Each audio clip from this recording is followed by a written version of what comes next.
Estimados y estimadas, muy buen día. Les saluda nuevamente su amigo, colega José Luis Illescas, jefe de la unidad de acompañamiento del Programa Nacional Contigo. El día de hoy tengo el honor de nuevamente poderme dirigir a ustedes y poderles compartir brevemente un poco lo que seguimos haciendo desde el programa Contigo, vinculado en este caso a las acciones de articulación, colaboración interinstitucional que desarrollamos desde el programa Contigo. Solamente para volver un poco y volvernos a revisar rápidamente lo que revisábamos el día de ayer, le decíamos que nosotros somos uno de los 7 programas sociales del Ministerio de Desarrollo e Inclusión Social, que entregamos básicamente 2 servicios, que era la entrega de la pensión no contributiva, estos 300 soles de manera bimestral, y el acompañamiento diferenciado al usuario, al hogar, a la comunidad, y que las personas que podían mantener esta condición de usuarios estaba vinculado al cumplimiento de 3 requisitos, que era el tener la certificación de discapacidad severa, el no percibir ingresos o pensión y encontrarse en condición de pobreza y pobreza extrema conforme a los criterios del sistema de focalización de hogares. ¿Correcto? Y que estos 3 argumentos o estos 3 requisitos nosotros los revisamos a todos los usuarios del programa Contigo cada 2 meses. ¿Correcto? Entonces, y ello, tanto estos 2 servicios, siempre con la finalidad de impactar en las condiciones de vida de las personas con discapacidad severa, su hogar y la comunidad. Y después, entonces, finalmente la discapacidad que lo estamos conversando desde el día de ayer. Y esto está vinculado a 2 escenarios. Uno es digamos, la mirada más médica, más física, ¿no? Que es estos detrimentos físicos, sensoriales, mentales o intelectuales que afectan a una persona o que ponen a una persona en que algunas habilidades vinculadas evidentemente a la locomotricidad, a la posibilidad de percibir el ambiente, a la facultad de entender o de darle un sentido a los mensajes que dé el ambiente o la posibilidad de aprender, retener, ¿no? Están vinculados a posibilidades físicas. Sin embargo, no podemos entender la discapacidad tampoco de una manera aislada. Y para eso la discapacidad y a través de la convención, como veríamos ayer, que declara una serie de derechos, entiende que la discapacidad eh, también tiene un componente vinculado a barreras actitudinales, jurídicas, arquitectónicas, tecnológicas que existen en la sociedad. ¿Correcto? Entonces, esta conjunción genera discapacidad. ¿Correcto? Entonces, estas limitaciones para el ejercicio de los derechos de las personas eh, que deben ser atendidas por todos, por, cada uno de nosotros que somos parte de este espacio, cada uno desde donde estamos, cada uno de nuestros hogares, de nuestras familias, de los espacios que compartimos en sociedad, tenemos una responsabilidad de llevar un mensaje de que la discapacidad también nos impacta a nosotros porque todos somos ciudadanos de este país y por lo tanto nos debemos a estar a la altura de la demanda que nos demandan todos los ciudadanos y empresas, en especial un grupo en particular que son las personas con discapacidad. Correcto, todo esto da el sustento de por qué hablamos de un modelo social de la discapacidad, porque la discapacidad no está vinculada única y exclusivamente a un detrimento físico, mental, sensorial, intelectual, sino que tiene que ver fundamentalmente con esta corresponsabilidad entre las condiciones de la persona, las responsabilidades que tenemos como sociedad y por lo tanto se ve la discapacidad como una circunstancia que tiene que ser atendida y debe ser mirada desde una corresponsabilidad de todos los integrantes de la sociedad, en una mirada desde los derechos de las personas. Entonces, ¿quién es una persona con discapacidad? Bueno, esta es una definición que está en la ley, ¿no? De las personas con discapacidad y nos dice que es aquella que tiene una o más deficiencias físicas, sensoriales, mentales, intelectuales de carácter permanente que al interactuar con diversas barreras actitudinales y el entorno, no ejerza o pueda verse impedida en el ejercicio de sus derechos o su inclusión plena y efectiva en la sociedad en igualdad de condiciones que las demás. ¿Correcto? Y perfectamente coincide y va alineada con lo que hemos venido revisando hace unos instantes, ¿correcto? Entonces creo yo me quedaría un poco con esta segunda parte de este enunciado, ¿no? Desde donde habla que no puede, no ejerza o puede verse impedida el ejercicio de derechos y su inclusión, ¿correcto? O sea, su incorporación en la sociedad en igualdad de condiciones que los demás, alcanza pues esta corresponsabilidad que tenemos todos los ciudadanos en particular. ¿Qué es la discapacidad severa? ¿Correcto? Entonces es esta condición que la persona con discapacidad tiene una dificultad grave o completa para la realización de sus actividades cotidianas, requiriendo para ello del apoyo de los cuidados de una tercera persona la mayor parte del tiempo o de la manera permanente. ¿Correcto? Esta es una definición que viene de la norma técnica de la calificación, evaluación y certificación de la discapacidad del MINSA.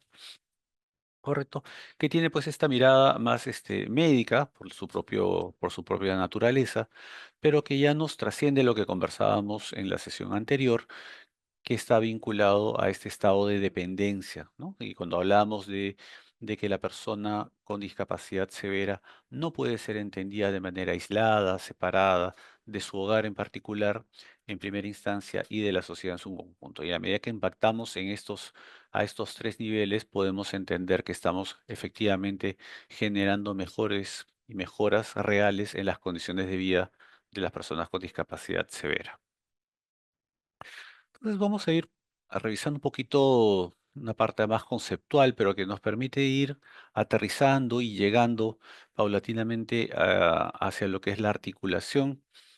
Y no porque sea un tema que en la práctica no sea parte de nuestro cotidiano y lo vamos a ir revisando rápidamente y ustedes seguramente van a poder coincidir conmigo en esta primera afirmación.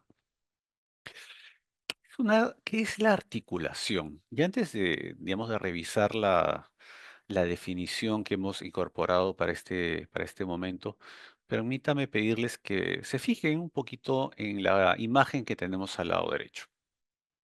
Si ustedes ven al lado derecho, estamos viendo una presentación de una sinfónica en la que normalmente tocan música clásica, pero ahora tocan, he visto que tocan hasta salsa, entonces han ido incursionando en diversos géneros y eso lo hace pues bonito. Pero bueno, finalmente, lo que quiere evidenciar esto que cuando se presenta una sinfónica, vemos que hay una serie de músicos, ¿no? O sea, hay muchos actores, hay violinistas, hay gente con chelos, con trombones, tambores, flauta traversa, flauta inversa, en fin, hay un montón de personas y todas ellas tienen por delante a una persona que normalmente todos vamos a coincidir que es pues es el director.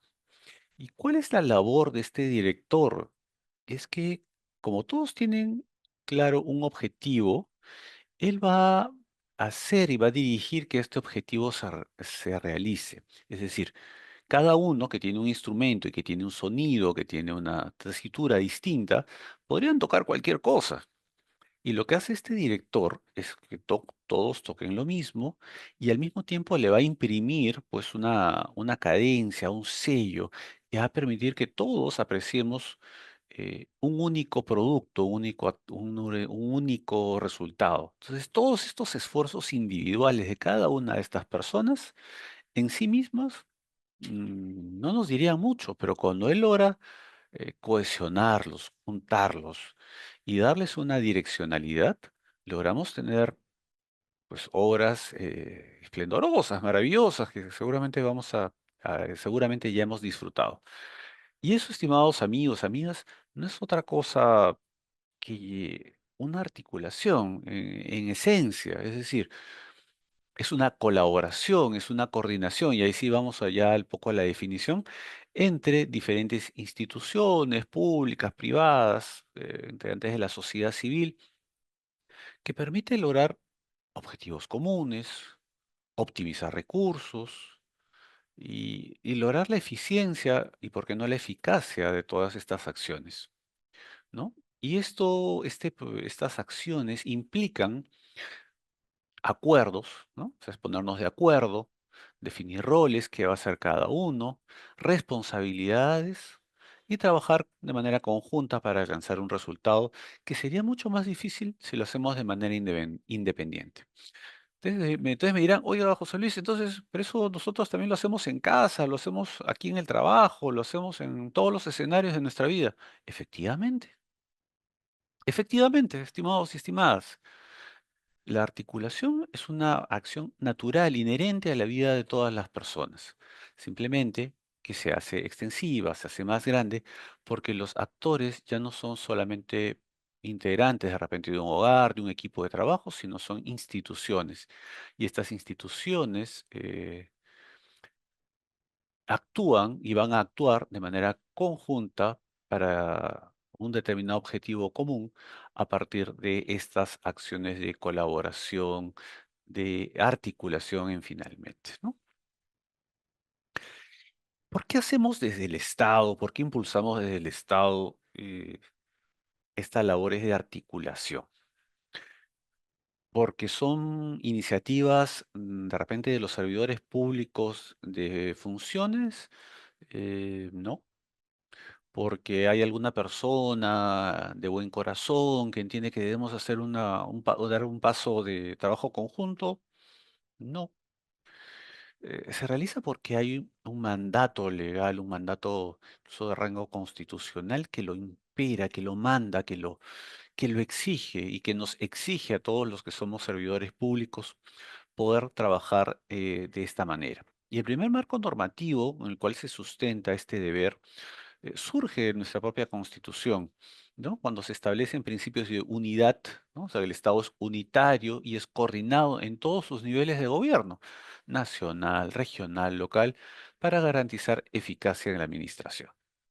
¿Correcto? Entonces, ya con solo este mandato, vemos que se hace obligatorio para todos nosotros tener que tener esta mirada, primero que todos somos uno, ¿verdad? Todos, independientemente, digamos, del nivel o la entidad en la cual nos encontremos brindando servicios, eh, que tenemos un deber de trabajar y entender que todos somos finalmente un único Estado y que como Estado somos los que tenemos que actuar de manera unísona. Después, en la Ley de Organización y Funciones de la PCM, ¿no? Donde también se promueve articulación y coordinación entre sectores y entidades del Estado, ¿no? O sea, ya lo va aterrizando porque ya nos va diciendo, ¿no? El sector salud, educación, trabajo, en fin, interior, seguridad, ¿no? Como sectores y entidades, ¿no? Ya será puntualmente cada entidad en particular, ¿no? Que establece mecanismos de cooperación intergubernamental. En la ley de modernización del Estado, nuevamente, ya se va aterrizando más porque va generando ya normas que permitan colaboración, ya regula incluso cómo hacer estas colaboraciones, los esfuerzos que se tienen que hacer de manera conjunta, la implementación de políticas como puede ser el tema de interoperabilidad, por ejemplo, ¿no? Que obliga a todos a tratar de homologar nuestro aparato tecnológico y que permita más bien que la información fluya con mucha más facilidad. La ley orgánica del Poder Ejecutivo, correcto, donde también se habla de la necesidad de coordinación de los diferentes ministerios, entidades del gobierno, ¿no? Siempre en la mirada de lograr objetivos comunes. La ley de transparencia, ¿no? Y acceso a la información pública. Con este hay un deber de colaboración e intercambio de información, ¿no? En que cada vez vamos aterrizando cada vez más en estas labores de cooperación. Finalmente, con políticas nacionales que ya son grandes decisiones sectoriales y planes estratégicos que promueven cooperación, ¿no? Por ejemplo, a ver, una política nacional de género, ¿no? Donde nos impone a todos trabajar determinadas temáticas, establecer planes, en fin, y lo vamos trabajando cada uno de nuestros sectores y desde nuestras propias entidades. Entonces, esto responde que hay detrás, digamos, de esta decisión. también una necesidad. ¿Cuál sería esta necesidad? ¿Cuál es el basamento que le da sustento incluso a esta norma? ¿No? La primera es que se funda en un enfoque integral, ¿no? Entonces, debemos entender que algunos problemas de la vida pública, ¿no? Como salud, educación, pobreza, tienen que ser abordados necesariamente de manera multidimensional. Y la colaboración intersectorial hace que esto lo podamos apreciar y enfrentar justamente de manera conjunta, integral. No de manera aislada, sino que de manera colegiada y hacia un objetivos particulares abordamos estas grandes problemáticas o estos grandes problemas de atención pública. Otra necesidad es un manejo eficiente de recursos. O sea, el Estado, al igual que cualquier otra organización, incluso privada, tiene recursos limitados. Ninguna entidad pública o privada tiene recursos ilimitados. Por lo tanto, debemos esforzarnos en tratar de hacer el uso más eficiente posible. Y ello pasa también por evitar duplicidad de funciones, de actividades, ¿correcto? En el marco, además, respetando también, pues evidentemente, las competencias institucionales, pero que nos permite nuevamente coincidir, hacer que evitar el uso, por ejemplo, doble. Voy a poner un ejemplo. Si nosotros tenemos presencia de repente con gestores en territorio y no intervengo en determinada zona, tal vez sea más eficiente que coordine con algún otro programa social que ya realiza una intervención en la zona y tiene personal que pueda acercarse. De repente es más eficiente que coordine con una municipalidad que tiene presencia a nivel territorial y que como parte de sus funciones pueda realizar esa labor. Eso será en el criterio en esta mirada de ser un Estado unitario, poder hacer un uso eficiente de recursos. Innovación, creatividad, porque siempre tenemos que estar abiertos al cambio. Lo único que me queda claro que se mantiene inalterable en el tiempo es que todo cambia. Nada puede mantenerse igual y siempre habrán nuevas oportunidades, nuevas perspectivas, nuevas experiencias para generar nuevas soluciones más creativas, más eficientes. Hace, a ver, 20 años pues no teníamos computadoras, ahora podemos grabar sesiones, podemos trabajar en nuestra casa, podríamos estar o trabajando en otra parte del país o del mundo incluso y seguir desarrollando. Significa que el mundo está cambiando, que la posibilidad, que la tecnología nos enfrenta a nuevos retos y también a necesidades de ir cambiando y cómo podemos hacer que estas experiencias y labores que nosotros desarrollamos puedan ir cambiando. Otra necesidad, efectivamente, cómo enfrentamos la resolución de problemas complejos. Lo veíamos un poco cuando veíamos este enfoque integral, cuando hablamos que hay grandes temáticas de política pública, que solamente podemos entenderlos o tener una mirada holística si es que podemos concurrir, si podemos entender que los problemas públicos requieren participación de diferentes actores, diferentes públicos, privados, sociedad civil y que es necesario mirarlos también de manera colegiada, de manera colaborativa, a efectos de lograr una mejor resolución de los mismos. Esto evidentemente nos genera se fundamenta en otra necesidad de que debemos tomar mejores decisiones, es decir, si vamos teniendo más información, si vamos convocando más personas, si vamos haciendo uso más eficiente de los recursos, significará también que estamos tomando decisiones más eficaces, más eficientes y que pueden ser implementadas porque estamos tejiendo, estamos construyendo y estamos identificando que tenemos que tener este tipo de mejoras en nuestra toma de decisiones.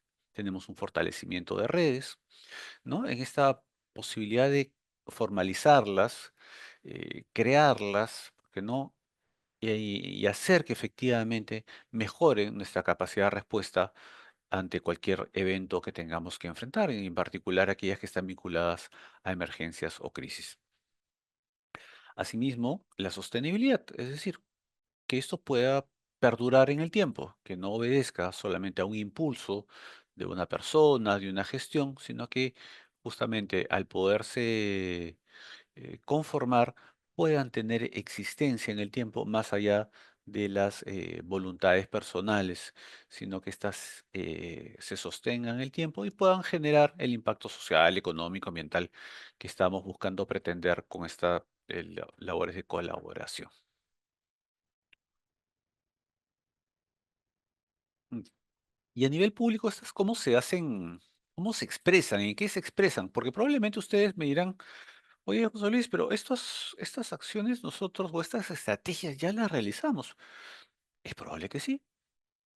Yo no vengo a contarles algo distinto, algo tal vez nuevo para ustedes. O sea, pues, seguramente ustedes ya lo realizan en muchos de estos casos y no lo hemos entendido, que es parte de estas estrategias específicas que tienen que ver con la colaboración, con la articulación de intersectorial, intergubernamental que realizamos en territorio.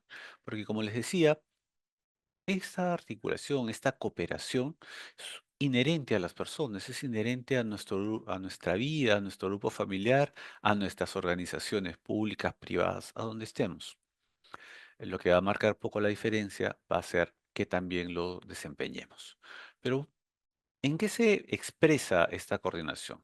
Primero son las mesas de coordinación, son estos grupos de trabajo, ¿no? Que a veces formamos para convocar a diferentes sectores y y discutir sobre objetivos comunes, coordinar acciones, hacer la revisión sobre diversos temas.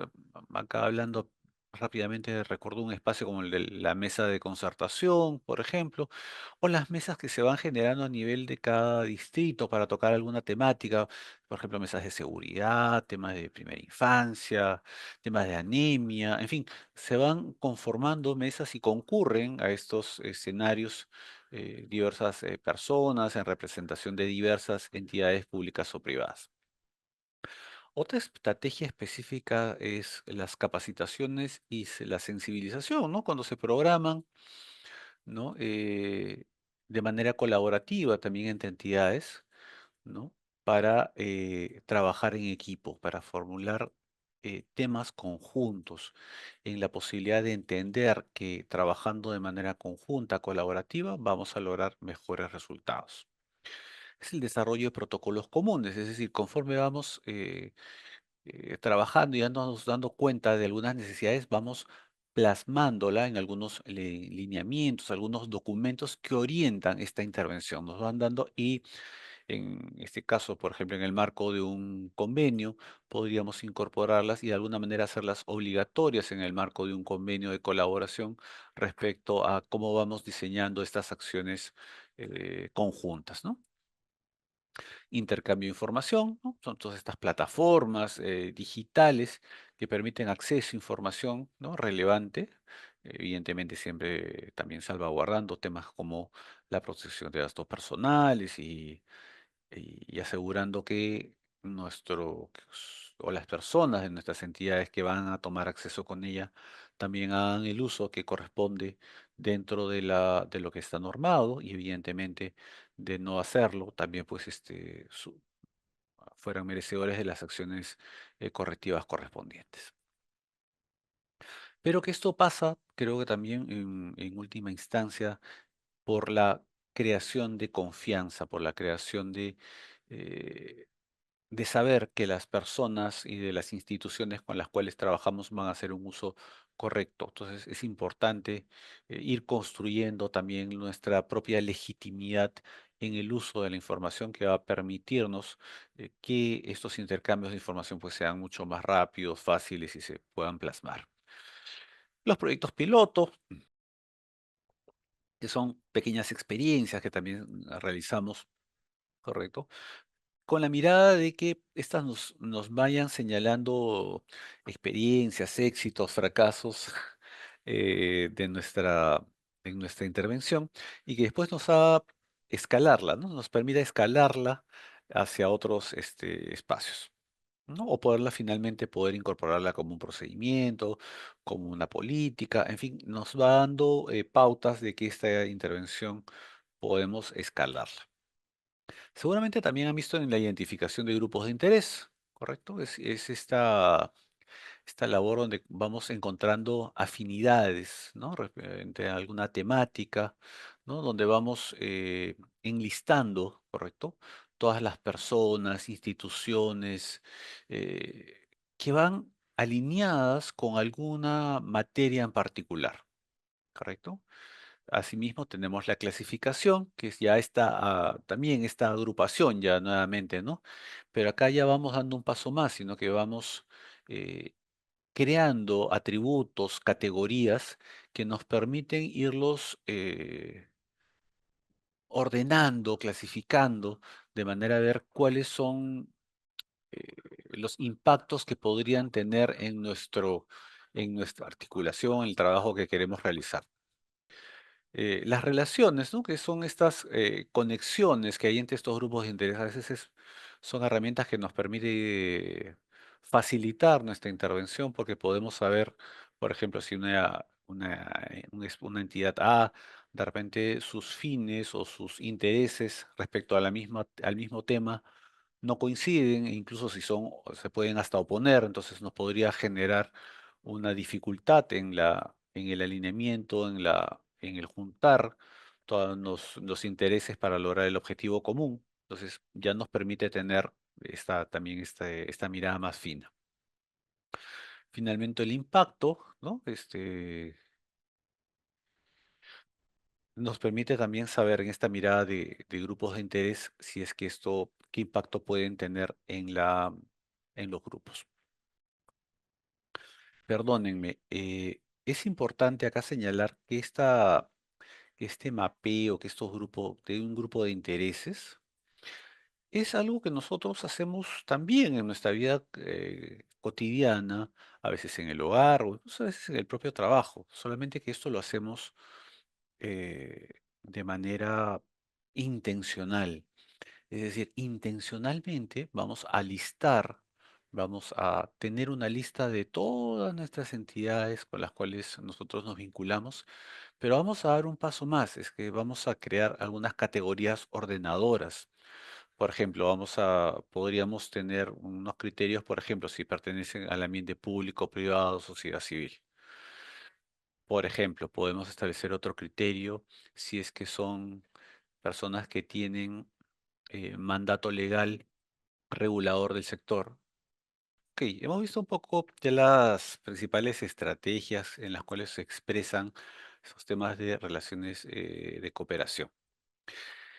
Pero es importante entender que las relaciones de cooperación, de articulación, se realizan sobre una información básica que es tener identificados quiénes son las personas, quiénes son las entidades, quiénes son los grupos con los cuales se encuentran en nuestro territorio y que se alinean o no con determinadas materias que nosotros queremos abordar. Y en eso hay un sinfín de herramientas como mapeo de stakeholders, mapa de grupos de interés, análisis FODA, en fin, ustedes van a poder encontrar diversas herramientas. Permítame en este breve momento presentarles una de ellas. A veces yo la uso porque me parece bastante asequible, bastante sensible de manejar, que no nos va a demandar mucho tiempo, perdón. Entonces, este mapa de grupo de intereses es una herramienta visual, ¿ok? Que lo que nos permite es más o menos ordenar, alinear todas las personas, instituciones, ¿no? Y irles dando algunos atributos que nos permite poder identificar con quiénes podemos trabajar, quiénes están más o menos alineados en la visión que yo tengo como entidad respecto a una determinada temática, qué instituciones son las que necesariamente tengo que convocar porque tienen un mandato de ley o porque tiene alguna legitimidad de repente social que hace que debamos tenerlos. Entonces, lo que hace esta pequeña herramienta es eso que nosotros de repente conocemos de manera empírica, es trasladarlo a una herramienta y poderlo ordenar y finalmente nos permite ir jugando, correcto, en el buen sentido de la palabra, de ir escogiendo quiénes son aquellas personas, aquellas instituciones que podemos o que debemos acudir de manera necesaria para efectos de fortalecer este trabajo colaborativo. Entonces, cuando hacemos un mapa de interés hay algunos elementos clave. Primero, la identificación. Eso es lo que nosotros hacemos como nuestro mapeo, ¿no? O nuestro agenda, nuestro catálogo de entidades donde tenemos el nombre de la institución, el nombre del representante, teléfonos de contacto, dirección, materia, en fin, ubicación, ¿correcto? Entonces, eso es lo que normalmente creo que todos manejamos ahora, ya sea en un documento, en nuestra agenda o tal vez hasta ahora en el celular que nos permite, ¿no? Tenerlo a la mano. Pero eh, el segundo paso es clasificarlos, ¿no? Ya es comenzar, como les decía, dar algunos atributos y poderles dar, por ejemplo, alguna clasificación, ¿no? Por ejemplo, si podríamos decir si tienen un nivel de influencia, ¿correcto? Y su interés en un proyecto, una actividad que debemos realizar, podemos darle un criterio alto, medio, bajo, dependiendo de la temática, ¿correcto? Y acá podemos definir, y tendríamos que definir a qué nos vamos a referir con alto, medio, bajo, para efectos de poder uniformizar el criterio. Podemos también establecer las relaciones, ¿no? Con lo que les decía, si tienen una relación cercana, distinta o incluso de oposición respecto a una determinada temática. Y el impacto, ¿sabes? ¿Qué tanto pueden ellos impactar en el resultado que queremos tener? Si voy a trabajar un tema de repente de anemia, evidentemente un sector salud va a tener un impacto seguramente fuerte, ¿no? En esta intervención. Entonces, estos son eh, un poco estos elementos así esenciales de lo que sería un mapa de grupo de intereses, ¿no? Y esto solo como un ejemplo cualquiera en realidad, y que se puede complejizar tanto como nosotros lo deseáramos, ¿no? Entonces, leemos grupo de interés o stakeholder, también le llaman algunos, ¿no?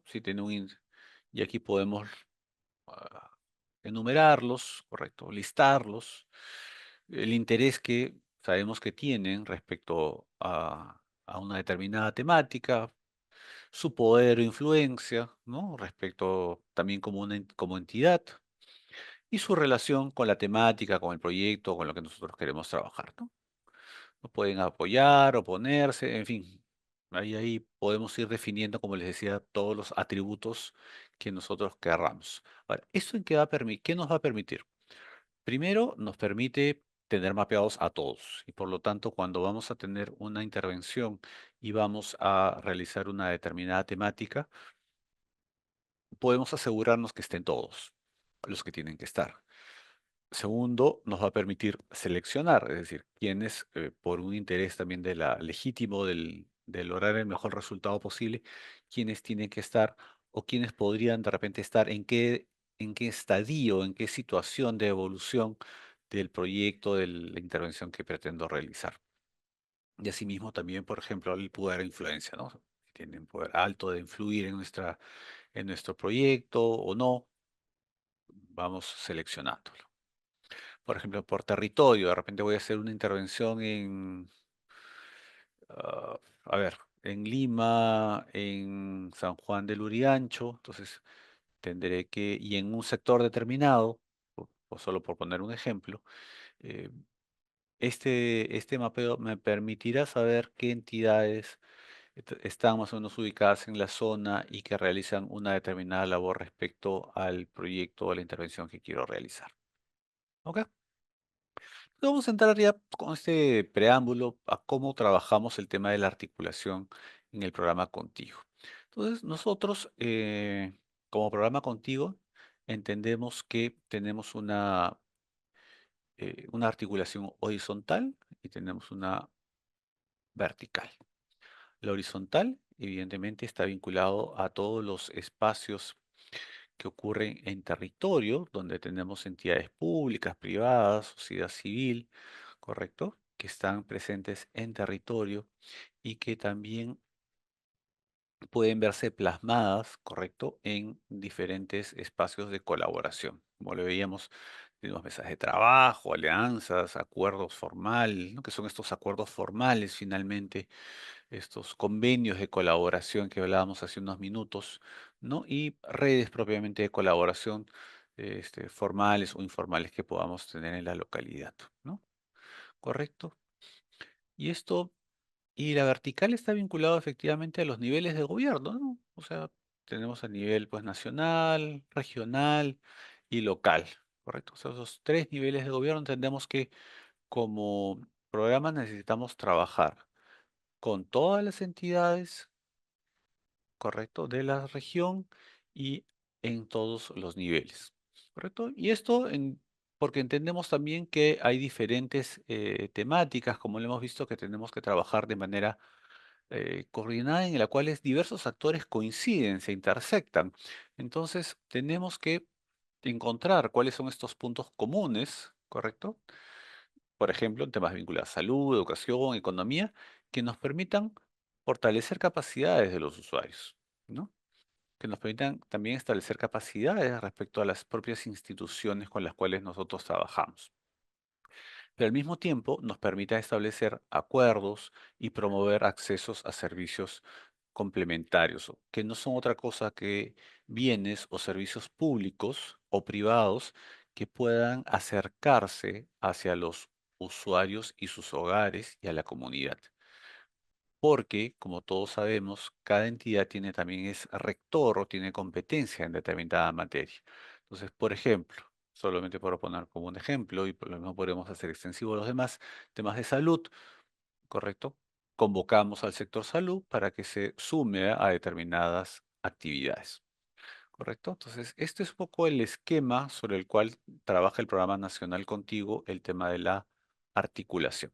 ¿Y esta cómo se expresa? ¿En dónde se expresa? Pues, lo veíamos efectivamente que nosotros trabajamos como lo venimos sosteniendo ya con el usuario, con el hogar, con la comunidad, a través de el otorgamiento, pues, ¿no? La entrega de la pensión, ¿no? Esta transferencia no monetaria, a través de los reconocimientos e inclusión, que lo hacemos a través del acompañamiento al hogar, al usuario, a la familia, a la comunidad, ¿no? A través de los diversos servicios y trabajamos con servicios complementarios a través de la articulación, ¿correcto? Acercamos salud, trabajo, educación, diversos servicios, vinculándonos, ¿no?, con organizaciones tanto a nivel local como a todos los niveles de gobierno a efectos de canalizarlos. Y esto, a su vez, tiene un correlato directo respecto al servicio de la transferencia no monetaria en servicios como la afiliación, la autorización y la propia transferencia que veíamos en la sesión anterior. Y respecto al acompañamiento al hogar, eso lo vemos en el acompañamiento diferenciado, las visitas domiciliarias, las redes de soporte y apoyo que también hemos desarrollado con extensión en la sesión precedente. Un ejemplo de estas acciones de articulación, uno de los ejemplos, es una que se llama el Premio Nacional Galardón Contigo, Embajadores por la Discapacidad. Este premio nacional tiene por objetivo fortalecer el trabajo articulado de los gobiernos locales, regionales y el propio programa, incentivando las buenas prácticas públicas, ¿no?, en relación al acceso a bienes, servicios de las personas con discapacidad, ¿correcto? Con la finalidad de mejorar condiciones de vida, ¿correcto? Esta intervención, de manera específica, busca fomentar condiciones necesarias para el acceso, ¿no?, a la pensión no contributiva y promover condiciones necesarias para el acceso a los servicios de acompañamiento para, como hemos visto, el usuario, el hogar, ¿no?, en el territorio otorgados por el programa. Y esto que suena así tan ambicioso, ustedes dirán, y cómo es eso? O sea, ¿a través de qué, cómo es que esto se realiza? Bueno, lo primero que tenemos que decir es que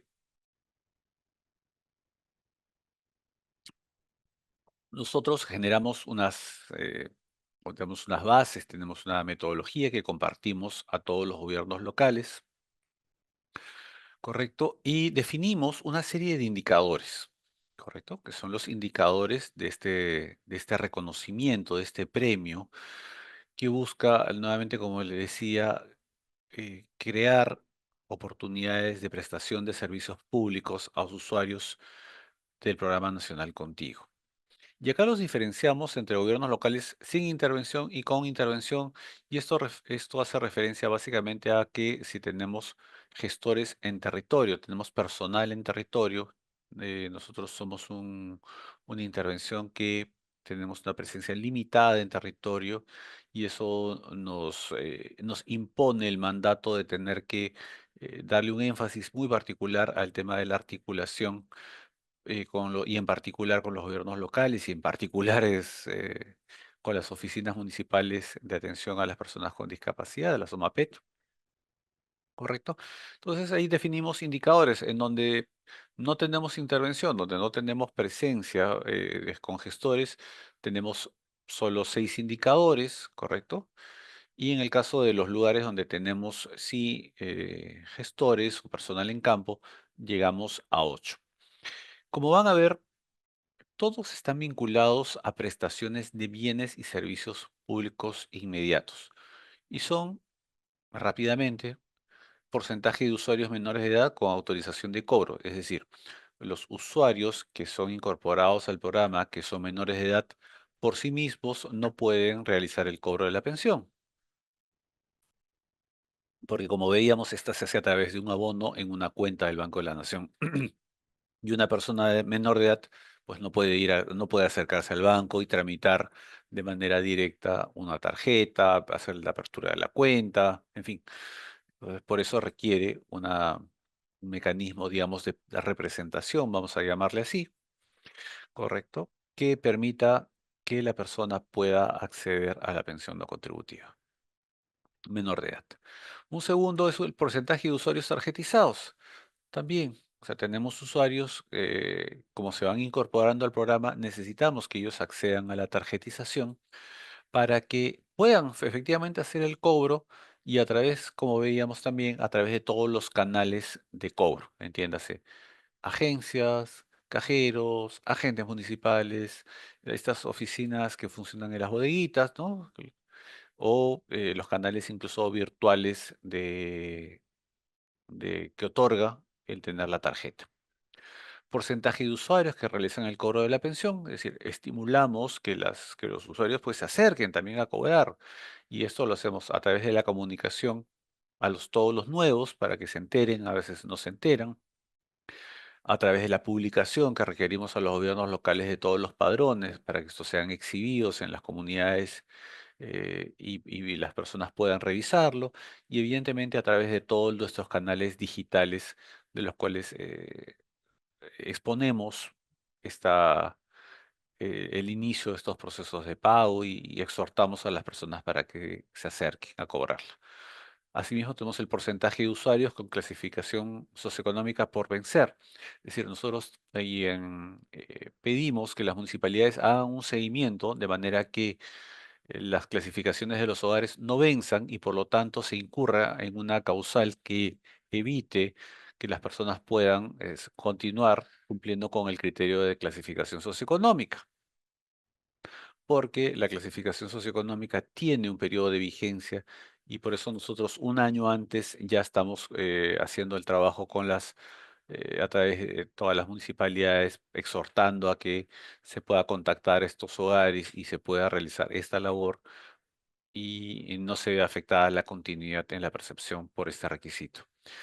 Porcentaje de usuarios con ficha de actualización de datos, FAT, que le llamamos nosotros, correcto, el cual nos permite ubicarlos telefónicamente y una dirección georreferenciada para tener una ubicación clara y precisa de dónde se encuentran o cómo podemos contactar. Por ejemplo, para nosotros el teléfono es fundamental porque nosotros hacemos también, entre otras cosas, notificaciones telefónicas, es decir, mandamos mensajes masivos a todos los usuarios del programa que tienen o que han registrado un número telefónico y este se encuentra activo y les enviamos, por ejemplo, la información, ya está aprobado su mecanismo de cobro autorizado, necesita generar su mecanismo de cobro autorizado, necesita actualizar su clasificación socioeconómica, ya fue aprobado el padrón, acérquese a cobrar al banco. Entonces, por eso es tan importante y eso nos permite enviar mensajes de texto a los usuarios o a los integrantes del hogar y puedan tener esta información. Y por eso es tan importante que desde los gobiernos locales cumplan con este indicador porque nos permite ir cerrando esta brecha de accesos a números telefónicos y en la mirada también de la referenciación, porque esta es una herramienta que nos permite pues tomar decisiones de gestión, como vamos acercarnos, podemos tener identificados dónde está geográficamente una persona usuaria del programa. Un sexto indicador es el número de brigadas para la certificación de las personas con discapacidad. Esto es una acción que realizamos de manera pues, continua. Eh, Ok, entonces veíamos cuáles son los objetivos específicos del galardón y vamos a ver cuáles son las intervenciones o cuáles son estos indicadores que en el marco del galardón son pedidos a los gobiernos locales a efectos de que su cumplimiento les permita acceder a la distinción, al premio, a la estatuilla que reconoce que son acreedores del premio Galardón Contigo, Embajadores por la Discapacidad. Entonces, tenemos en los lugares donde tenemos gestores, tenemos 8 indicadores y aquellos lugares o estas localidades que no tenemos o perdón, que sí tenemos gestores, aumenta un poquito más porque ellos tienen la posibilidad de recibir de manera directa otro tipo de apoyos. Entonces, considerando también esa diferencia, es que se hace una diferencia de indicadores, pero que tiene que ver básicamente con los dos últimos que los vamos a ver a continuación. Entonces, rápidamente vamos a ver cuáles son estos indicadores. Primero, porcentaje de usuarios de menores de edad con autorización del cobro. Todos los usuarios del programa Contigo que tengan menos de 18 años no van a poder solicitar la apertura de la cuenta, no van a poder tramitar la entrega de una tarjeta y por lo tanto se activa este proceso de cobro autorizado que mirábamos en la sesión anterior. Segundo indicador es el porcentaje de usuarios tarjetizados, porque justamente el que los usuarios accedan a la tarjeta de cobro les da el acceso a todos los canales de cobro e impulsa y facilita el cobro de la pensión no contributiva. El tercer indicador está vinculado al porcentaje de usuarios con clasificación socioeconómica, ¿correcto? Hasta 12 meses de próximos a vencer, ¿correcto? Porque si ve, como ustedes saben, la clasificación socioeconómica tiene un periodo de vigencia y concluye el periodo de vigencia y una persona, un hogar deja de tener vigencia, va a ser retirado por incumplimiento de este requisito. Por lo tanto, un año antes ya estamos pidiendo a que los gobiernos locales localicen y impulsen esta actualización a efectos de que esto no impacte en el cumplimiento del requisito. Tenemos el porcentaje de usuarios con ficha de actualización de datos. Este es el FAT que nosotros lo llamamos, que nos permite identificar y registrar teléfonos de contacto y dirección georreferenciada.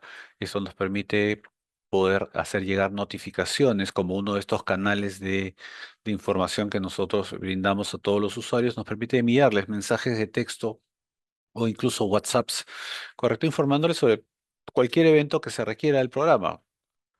Acérquese a cobrar, su clasificación está por vencer, pida su cobro autorizado, acérquese a la OMAPET, en fin, cualquier información podemos tramitarla y hacerla llegar de manera directa y por eso es tan importante el tema telefónico.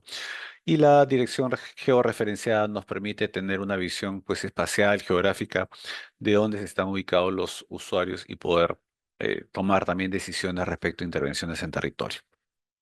Otro indicador que cumplen los gobiernos locales está vinculado al número de campañas de servicios que son con personas con discapacidad que se realizan en el distrito, que no son otra cosa que lo que le llamamos estas ferias de servicios, donde tienen se impulsa a que los gobiernos locales realicen campañas vinculadas a prestaciones, llámese salud, educación, trabajo, protección de la violencia contra la violencia, en fin, servicios de la propia MAPET, servicios de conciliación. Se convocan y se acercan estos servicios a los usuarios. Porcentaje de usuarios que participan en reuniones masivas. Estas son charlas informativas que se realizan a nivel de los gobiernos locales para efectos de poder transmitir informaciones a todas las personas con interés en temas vinculados al programa Contigo. Porcentaje de autorizados y o cuidadoras que participan en el programa de formación de cuidadores. Esta es una de las intervenciones que también desarrollábamos el día de ayer, que pretende dotar de conocimientos, actitudes, prácticas de cuidado y autocuidado, ¿no?, de las personas con discapacidad, cantidad de personas que acceden a servicios de salud. Este es un nuevo indicador respecto al año pasado que destaca qué tanto de los usuarios acceden finalmente a servicios de salud y en el mismo sentido el indicador 10 que está vinculado a acceso a servicios educativos. Entonces, los gobiernos locales que cumplen cada uno de estos indicadores acceden al galardón contigo. Para el año 25, más o menos podemos ver ahí la distribución de participantes, de gobiernos locales participantes, y este año tenemos 1.261 gobiernos locales que se han inscrito para participar en la edición 2025 del Galardón Contigo y se han comprometido en trabajar en el cumplimiento de todos estos indicadores, lo cual denota, creo yo, una voluntad muy fuerte, digamos, de todos los niveles de gobierno y en particular los gobiernos locales, de impulsar estas labores en favor de las personas con discapacidad severa. Y como vemos, pues donde tenemos más gobiernos inscritos que Ancash, bueno, también por el número de distritos que tiene, esto no es poco representativo en números de porcentuales, que podría darnos una mirada más fina, ¿correcto? Pero digamos que tenemos ahí nominalmente la cantidad y cada uno de ustedes en cada una de sus regiones podrá observar cuántos gobiernos locales están participando de la edición 2025 del Galardón Contigo.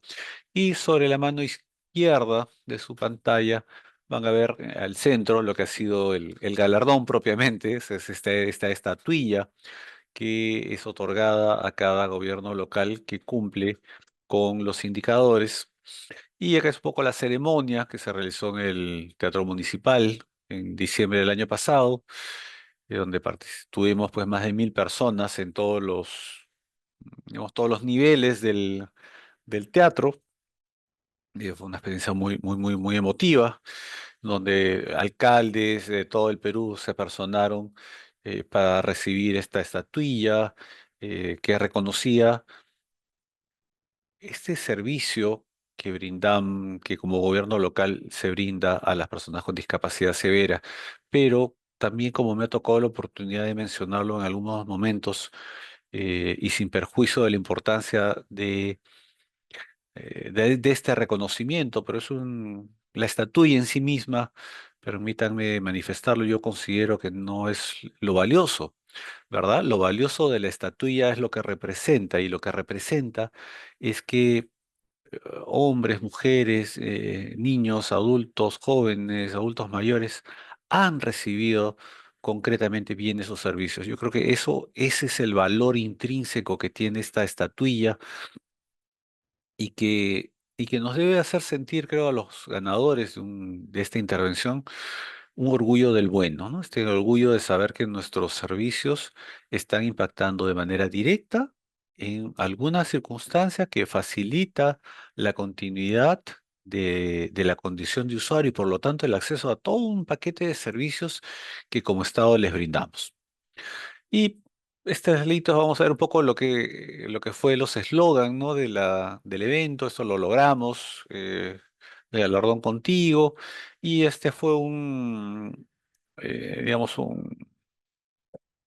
perdóneme, se me dio el nombre, pero estos dibujitos, ¿no? Donde uno podía escanearlo, ¿no? Y descargar pues las fotos, ¿no? De este evento que tuvimos el año 2024 y que este año está agendado para noviembre de este año, que culminamos todo el proceso ya de revisión, de validación de todas las evidencias del cumplimiento de los indicadores, y con ello hacemos esta ceremonia. Ahora, ¿ellos lo realizan, cada gobierno local lo realiza solo? No, nosotros acompañamos de manera presencial, pero también virtual. Es decir, damos charlas, capacitaciones, asistencias técnicas semanales, virtuales, a todos los gobiernos locales que se sumen a estas sesiones. Y es algo que nosotros también tenemos incorporado como una labor permanente, continua, de asistencia a todos los gobiernos locales. ¿Por qué es importante verlo esto poco en contexto? En el 2024, si nosotros revisamos un poquito los resultados, por ejemplo, y para no entrar en mucho detalle, por ejemplo, teníamos que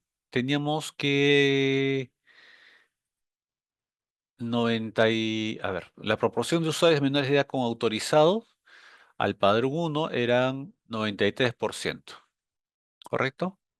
Teniendo una brecha de 7%. Con el galardón y con el trabajo colaborativo, miren, bajamos a 1,4%, es decir, a 484. Pasamos de más de 2.500 personas a 484. Usuarios con tarjeta, teníamos una brecha de 70%. Bajamos a un 1%. Usuarios que realizan el cobro, teníamos un cobro al 79%. Pasamos al 95% e incluso llegamos a superarlo ya para el cierre de diciembre. Teníamos un riesgo de 8% de personas cuyas clasificaciones iban a vencer. Con el galardón bajamos al 1%. Entonces, y así podemos seguir detallando. Y, a ver, pasamos de no tener usuarios en reuniones masivas a tener más de 28.000 que participaron en reuniones masivas. La proporción de autorizados, ¿no?, que participaban en la formación de cuidadores, pasamos de cero a más de 2.000 personas, más de 2.500 personas, y así podría seguir, por esto, revisando rápidamente. Lo que quiero decir que es esta intervención, este trabajo colaborativo, esta experiencia de trabajo colaborativo, este trabajo de articulación, impacta directamente, concretamente, en la vida de ciudadanos y ciudadanas de este país. Y eso solamente lo logramos porque hacemos un trabajo conjunto de colaboración, de articulación con los diversos niveles de gobierno. Y en particular hay que resaltar el trabajo que realizan los gobiernos locales, que se ven estimulados a cumplir esta labor con un reconocimiento que desde el programa Contigo hemos diseñado y que también acompañamos y evidentemente colaboramos también en su realización. Y con eso, estimados y estimadas amigas, nuevamente hacerles llegar nuestro agradecimiento, como lo hicimos en la sesión precedente, nuevamente hacer llegar nuestro saludo de nuestro director ejecutivo, el doctor Freddy Solano, ¿correcto? Y agradecerles por la oportunidad de poder compartir con ustedes un poco de lo que hacemos en el programa Contigo, y también reincidir que esto es la traducción en lenguaje de señas de lo que es el programa Contigo. Y nuevamente, la señal de la inclusión, por favor, incorpórenla en su vida. Esta es una expresión de afecto, de cariño hacia todas las personas con inclusión. Y recordemos que la inclusión no está en las personas, sino está en nosotros. Somos nosotros los que debemos dar ese paso para incluir a cada una de las personas de este país, y en particular a las personas con discapacidad. Dicho eso, muchísimas gracias por su atención y quedo a su servicio para cualquier otra próxima oportunidad. Muchas gracias. Ministerio de Desarrollo e Inclusión Social. Ponle punche y ganamos todos Perú.